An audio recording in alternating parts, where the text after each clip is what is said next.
Cubism was the most influential art movement of the 20th century and ushered a new world of expression. Welcome to Art for Life. This video is a comprehensive study and a step-by-step approach to Cubism. Whether you're here to expand your understanding and appreciation of this great 20th century art movement, or whether you simply want to know how to create abstract art, this video is for you. As you navigate this content, use the timestamps listed below to orient and revisit segments of this video.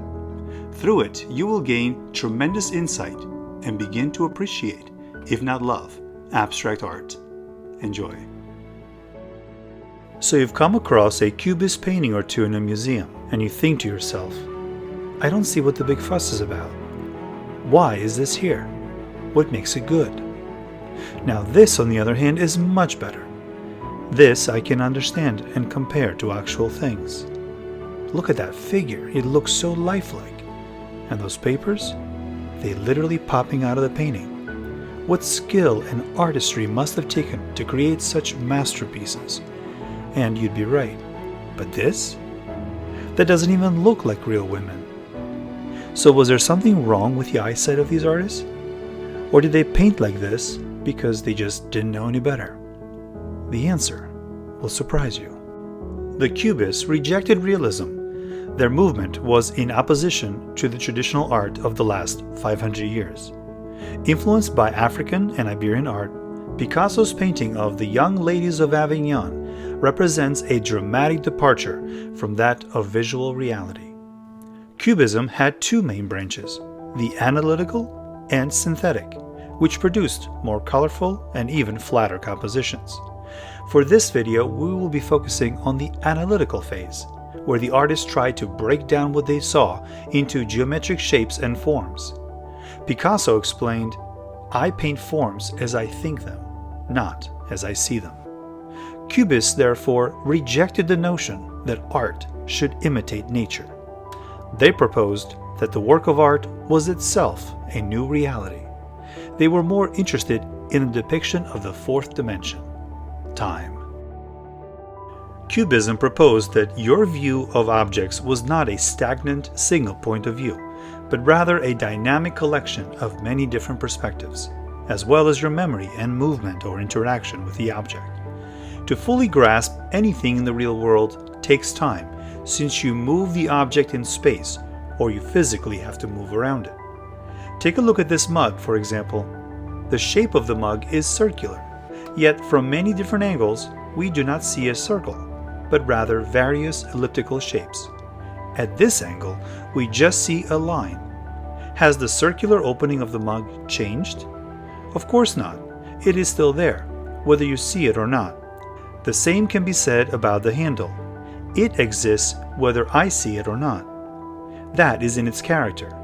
So the Cubist painter would not give preferential treatment to any of these views, but incorporate all perspectives into a single painting. That is why in Marcel Duchamp's Nude Descending the Staircase, you do not see a single image or point of view, like you do in The Birth of Venus. Instead, you see a body in motion, multiple planes, and shifting perspectives. The Cubists believed that this was a more accurate depiction of reality.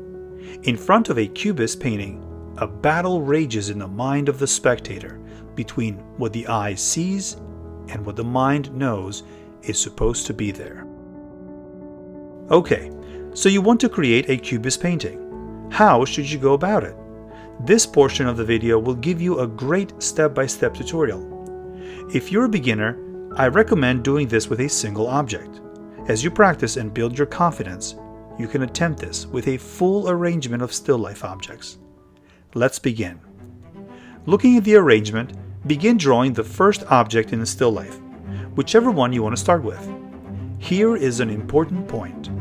Do not draw 100% of every object, just a fraction of it, say 75%, and move on to another object and do the same, alternating the percentage as to not create a predictable pattern. After a minute or so of drawing, stop and turn or move around to a new location. Begin drawing the same objects right over top of the first ones. In fact, This is a crucial point. Fragment objects and overlap frequently. Stop again and move around the objects or rotate them to see them from a different point of view. Jam one plane into another. As you do, also scatter each new drawing so they are not all congregated in the center of your picture. Every so often, repeat or echo certain lines and shapes at random. This also helps to create a more dynamic composition and not a stagnant or boring one.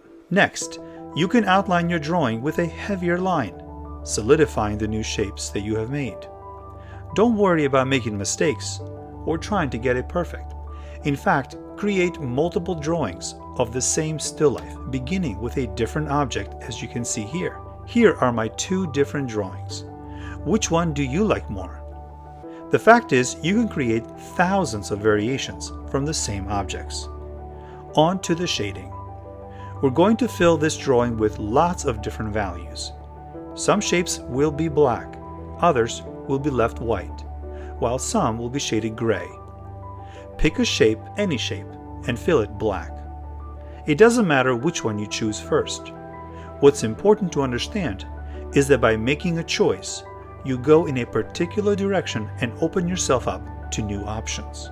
Go to another shape in a different area of your drawing, making that one black as well. Repeat this process throughout the picture. By making one shape black means that you can't make the adjacent shapes of the same color. Your aim is to create contrast between shapes. Dark shapes next to light ones, and vice versa. Gray values can be achieved by a series of parallel lines called hatching, or cross them to create cross-hatching. Here again, you can begin with any white shape. Spread this value and texture to other portions of your drawing. Cubist artists also experimented with stippling and different gradients. Dark values can be achieved by the accumulation and proximity of dots. The more dots, the darker the value. Here's one last point to make. Often, I see students who are unsure about their choices. They think that there's only one right way to put this painting together. They ask, how do I know which shapes to make dark? When it comes to drawing and painting, I often use the analogy of hiking. As you begin in your journey, you can't see the destination from the starting line. You follow a path and then another. You don't know what's around the corner, but you traverse the terrain one step at a time. Sometimes you will come across sections that even seem impossible to navigate. The same is true with painting. But trust me, the more challenging the task, the more rewarding it will be once you conquer it. And now to the painting. Initially, Cubist artists used a very limited palette. These neutral paintings consisted primarily of yellow ochre, sienna, burnt umber, raw umber, with white and black, of course. They purposely eliminated color, as they were more interested in the analysis of form. This was known as the analytical phase, which began in 1907 and lasted until about 1912. The secondary phase of Cubism is known as the synthetic one, which lasted from 1912 into 1922. During this time, color reclaimed its importance. Paintings also became flatter, with a bent toward texture experimentation. It is during this time collage as we know it became an important part of the art-making process. For my painting, again, we are focusing on the analytical Cubism, so we will be using a very limited palette. Dilute some burnt umber or any brown down to the consistency of a stain.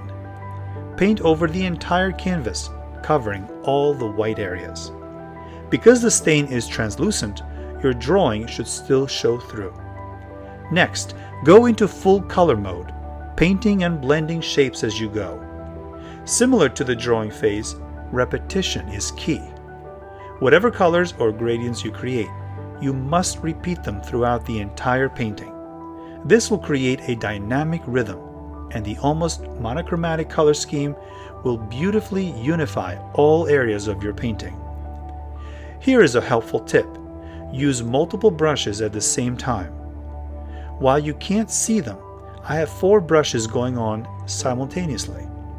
Though this can be a bit of a juggling act, I can quickly layer opposite colors next to each other and blend them together while they are still wet. If you only have one brush, you would be constantly cleaning and loading and painting. During this time, acrylics set and make blending virtually impossible. So use several brushes at once, with one clean brush being your blender.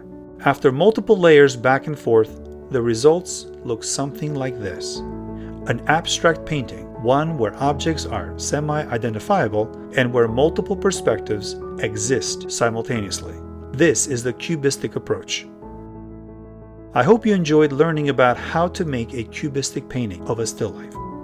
Here are some other examples that my students have painted over the years.